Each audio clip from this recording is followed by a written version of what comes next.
Thank you for joining. My name is Tammy Rhoades Baldwin, and I thought tonight I would show you about cold wax painting with oils, and it's really fun.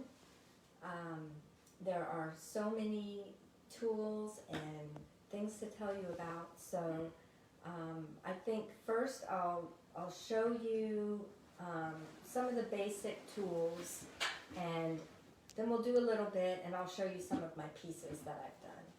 So I went to the Art of the Carolinas in Raleigh, North Carolina about a month ago, and I took a workshop, and the lady taught us how to do this, and it is just so much fun.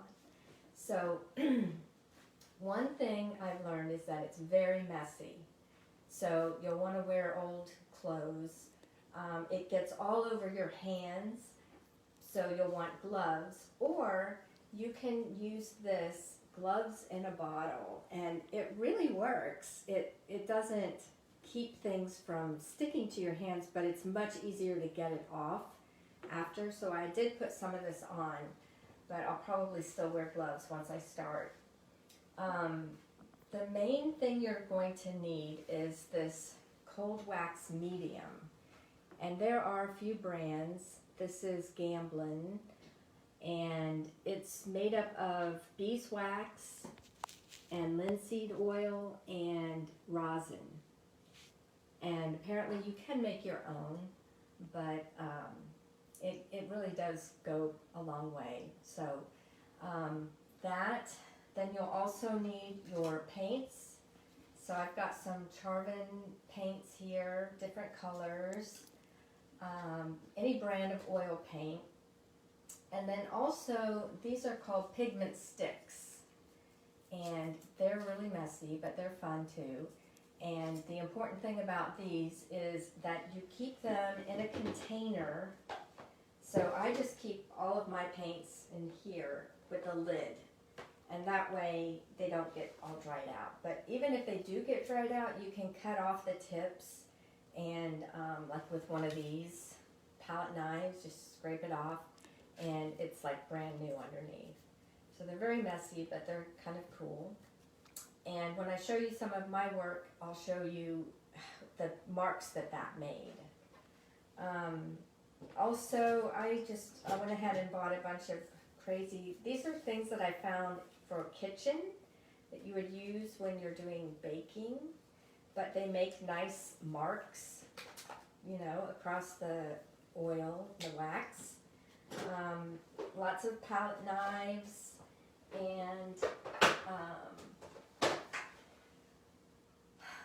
first let me explain. You're going to use 50% paint to 50% wax. So when you lay them out, you're going to want half and about the same amount of wax, and then we'll mix those together. But before I do that, I wanted to also show you, this is a puppy training pad, and we just happen to have these because we have a cat that doesn't always go right in his litter box. Sometimes he makes a mess, so we put this under his litter box. But this makes a really great way. You need a lot of paper towels, so once you've been working with this and you have to keep wiping this off, I found that you can just wipe it right on this puppy pad, and it's much faster. So also I got Brayers, and I'll show you how to use these. You can get different sizes, and this, I don't know, square notch. If you start looking up cold wax technique, you'll find all kinds of things. I got these at the art expo that I was at, and there's a little bit bigger one here. So they're kind of like paintbrushes, but they move the oil around. Anything that will make marks. Here's some funny palette knives, and these, I'm not sure what they are, but you can kind of write in it with these. You can even use the bottom of a pencil or paintbrush.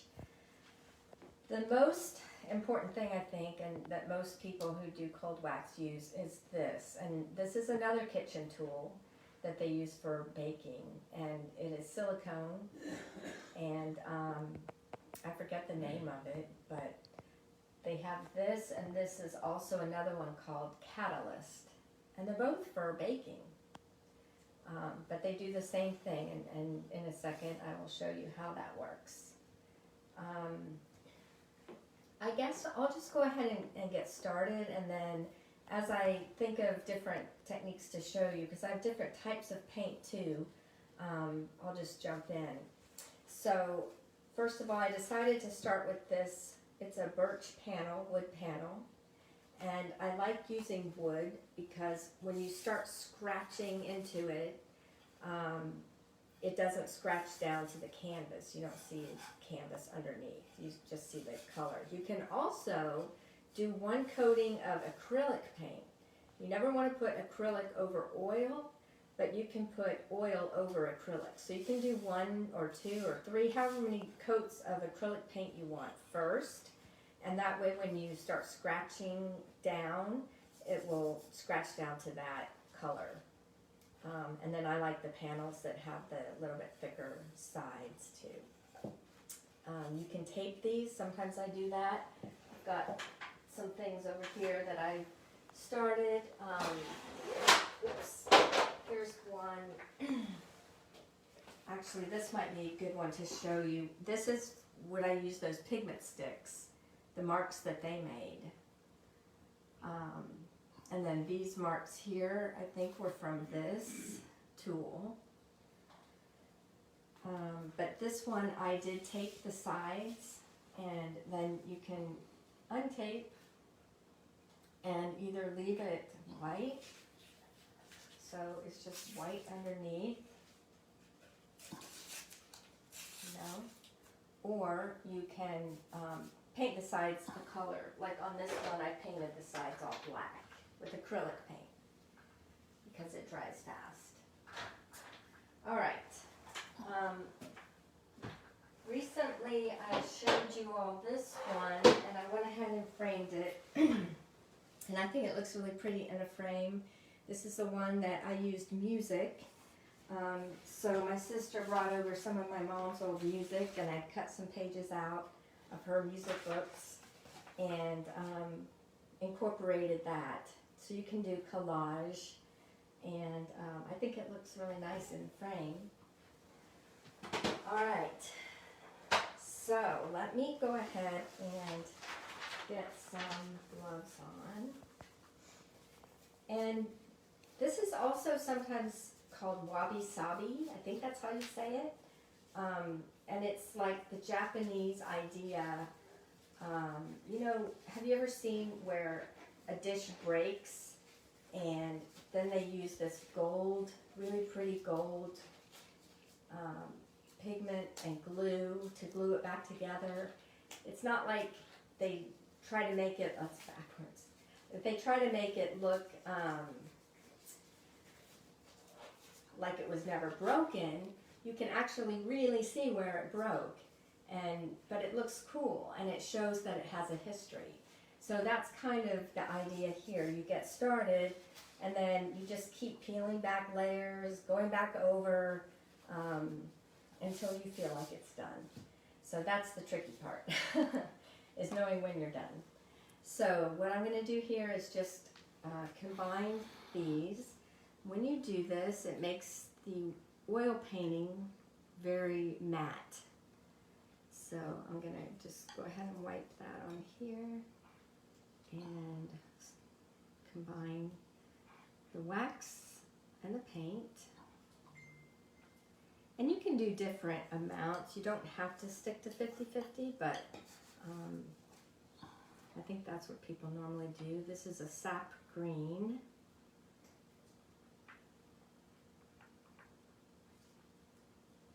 And you can choose, you know, whatever color palettes you like. But see, this is really nice to be able to just do this on the puppy pad.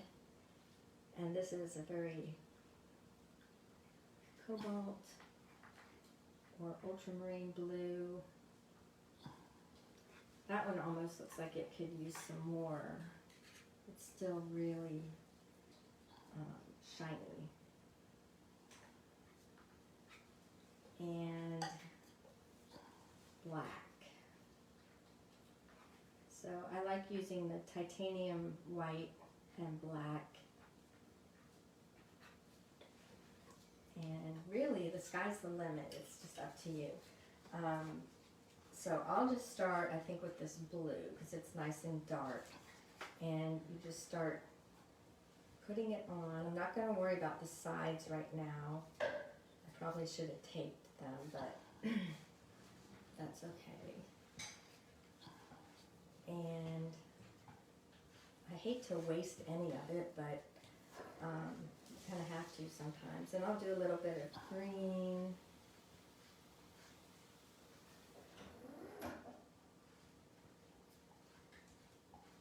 And if you're asking questions, I will answer those after because I'm not able to really see.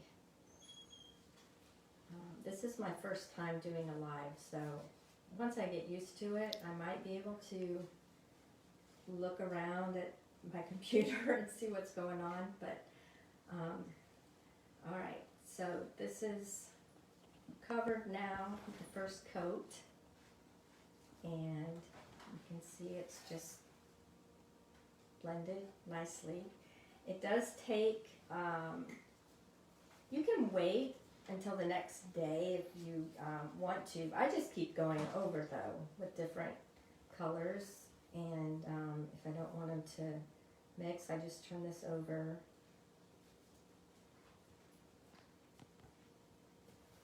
And then try some of this other blue over the top.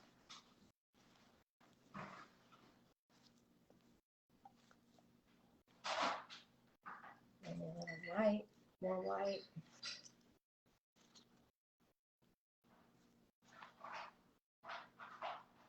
And I'll do some black. And then I'll show you how you can use these other tools to make marks. All right. So there we go. We've got a few different colors on there. One thing I like to do is to use these stencils, and you can see I've used these before. I have lots of them. I got some from craftersworkshop.com by Jamie. There's another site called Stencil Girl, and actually you can get these stencils on Amazon. Actually, I found a bunch of really pretty mandala ones on Amazon Facebook Marketplace, and they were very cheap. So you can use one of these. Usually it works best if you've got a few more layers down there, but I'll just go ahead and try it. You can also try to put another color over if you want to, but there you can kind of see the little flower. And I like these other marks that it leaves, so I just leave those there, but you could, you know, kind of cancel them out if you want to. I also like to use tissue paper, and so you kind of crumple it up and open it out a bit, and this is where you can use the brayer, and you just set it down and you leave it with all the little wrinkles and everything, and just go over the top with your brayer and pull it up, and look at that. Isn't that pretty? Sometimes I'll use this little thing to just draw, and you can see the colors from underneath coming through. Here's this tool to kind of smooth it out if you want. And I've even found some things like tops to different kinds of containers. This is a Coke bottle top, and it's made some really cool marks. See how that does? I think that looks kind of cool. And then this little thing makes circles. And of course, you know, once you've done a few things, then you'll put some other colors on and all of this will be hidden again. And you think, well, what was the point of that, you know? But it's all part of the history of the piece, they say. And it is just fun. So here I'm going to use one of these pigment sticks. And this one's not showing up a lot because it's also blue. I'll try this brighter one. So, and then can use this to pull across. So I don't think I'm going to come up with a masterpiece here, but this just gives you the idea of what you can do with cold wax. And these are RNF pigment sticks. I got them as a set, and it was a little bit cheaper that way. They say they last a long time.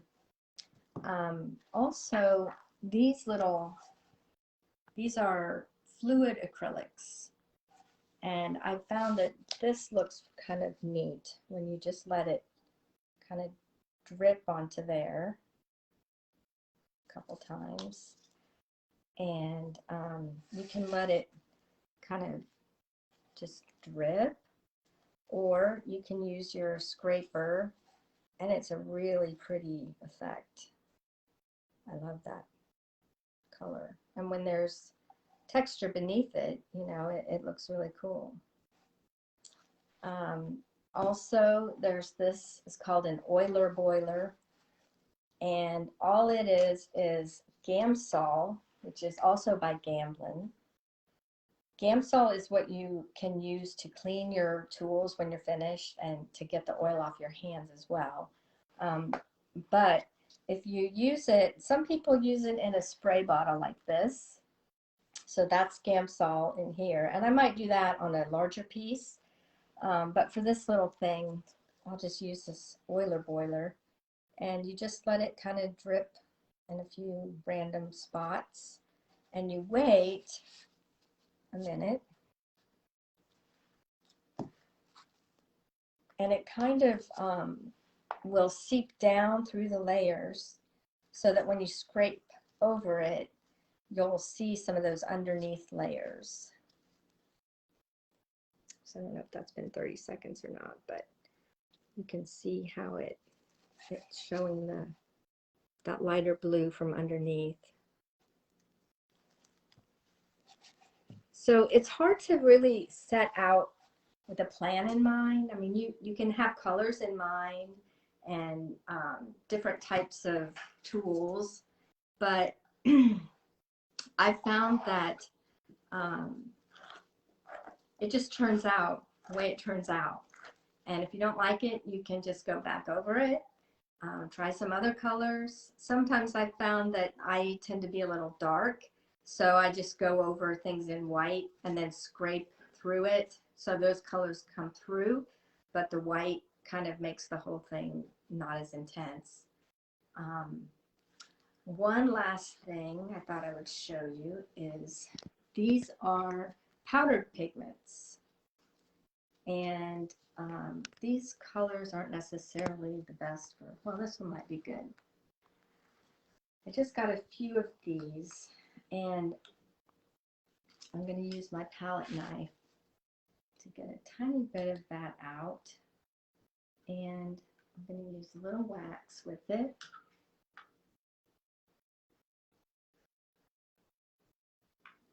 But this makes a really pretty kind of iridescent color as well over the top, similar to that, but a little bit different texture.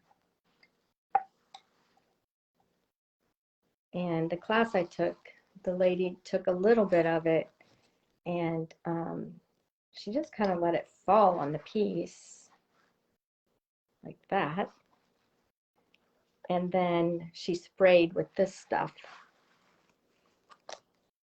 I'll just try to cover it a bit with that. And Let's see what happens there. Just wait a minute. Let it kind of do its thing. And then it kind of goes down into those lower. You can see the red down underneath there. I haven't really gotten the hang of the powdered pigments yet, but I know that there are some neat things that you can do with those as well. I think that was pretty much everything I was thinking I would show you. I don't know what time it is. I'm not sure if there have been questions. Let me just check really quick on the computer here if I can see. 2 comments. Debbie's here, and Josiah, and Christine, hello, Sarah, Maheen, looks like. So thank you guys for coming, and I hope that was interesting, enjoyable. It's really a lot of fun. I thought I would show you some of my other pieces. I've posted pictures of these, but you can see how big they are. I just love these frames. And this was one of my first pieces when I got back from the conference. I just was trying all the different colors. And here's the companion piece. Kind of did a little bit of scratching and making some calligraphy in there. I did some smaller pieces too. I've got these. This one is really thick, and what I wanted to do was stain the sides. I thought that would be pretty. And I tried to do a mountain landscape type of thing. But like I said, it's really hard to make it look like something real. So basically, I've just been doing a lot of the abstract. I didn't tell you how to do the collage. So if you were to use the music, like I said, I did with my mom's piece, you just tear off a piece of the music or whatever it is. I've seen people use little journal entries, stamps. Then you'll put some of this, I'm not sure where to put it, down on the piece. And that is like your glue. And then you cover it with, that has some color on it, with wax to incorporate it into the piece. So you can do collage elements like that too. That's kind of cool. This was supposed to be, when I was at the conference, this was a barn. When I got home, I decided I didn't like it, so I went back over it. So you can do that, you know, if something seems like a total mess, you can just go over it with something completely different and no one knows. One of these had a ballet dancer on the back of it, and I didn't like it at all. I thought this kind of looked like a waterfall, and it's nice and thick, with the thick sides. And I will be having a weekend launch where I'll be selling these items. And if you're interested in any of them before then, you can just message me and I'll let you know the prices. Actually, I think this one's looking kind of cool. What else? I've got, I showed you this one. This is actually on canvas instead of the hard board.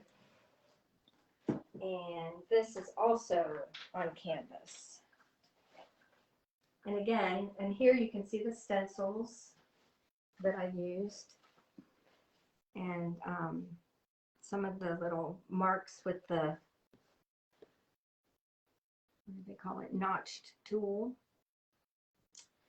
and the different colors underneath. It takes about 3 to 4 weeks for them to dry. So if you were to commission something, you know, with certain colors to match your decor, after I do it, it's going to take about 3 or 4 weeks. It'll be about a month before you would actually get it. And then the shipping is included in the price. So hit me up if you're interested. But I hope you enjoyed this little presentation. And I'll be coming online once a week to show you something new each time. Thanks for joining. Bye.